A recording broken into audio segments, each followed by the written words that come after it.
Très intéressante que j'avais eu l'occasion de rapporter en mairie du 6e arrondissement.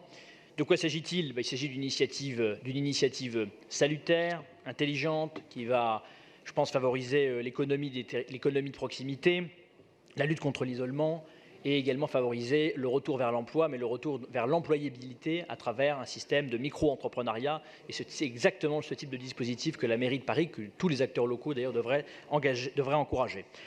Très concrètement, dans sa délibération, la délibération nous fait un petit retour sur le lancement de ce dispositif en 2016, la création, l'installation de 6 kiosques, de 6 conciergeries sociales et solidaires, donc de 6 kiosques qui vont permettre à des dizaines de personnes éloignées de l'emploi de pouvoir proposer aux habitants de différents quartiers de Paris des travaux de conciergerie, comme il est écrit dans la délibération, à savoir du bricolage, des menus travaux, du gardiennage d'animaux ou encore d'autres services qui permettent à un certain nombre de personnes d'avoir une aide, je dirais, une aide de domicile du quotidien.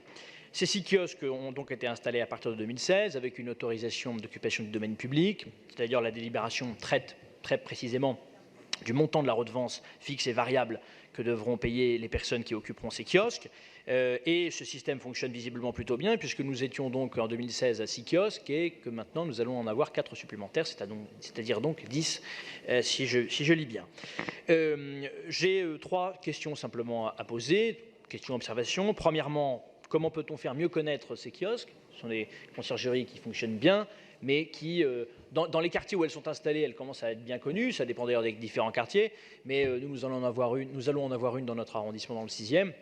Bon, peut-être qu'on peut faire davantage pour mieux faire connaître ces dispositifs, parce qu'évidemment, il y a une concurrence, il ne faut pas l'oublier, une concurrence d'Internet, concurrence d'un certain nombre de plateformes de voisinage. Je pense par exemple, pour les citer, à nextdoor.fr.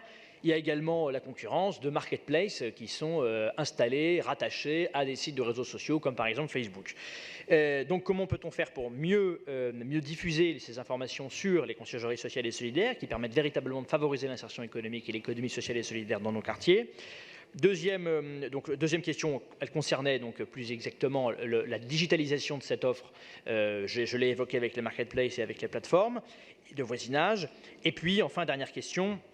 Pourrait-on, dans ce conseil, ou en tout cas au minimum dans la commission concernée, dans la première commission, donc, comment pourrait-on disposer d'informations plus précises sur l'évolution de la situation professionnelle des personnes, de ces micro-entrepreneurs qui ont recours à ces kiosques, avant et après justement donc, cette activité? On nous dit qu'il y a des dizaines de personnes qui ont pu en profiter.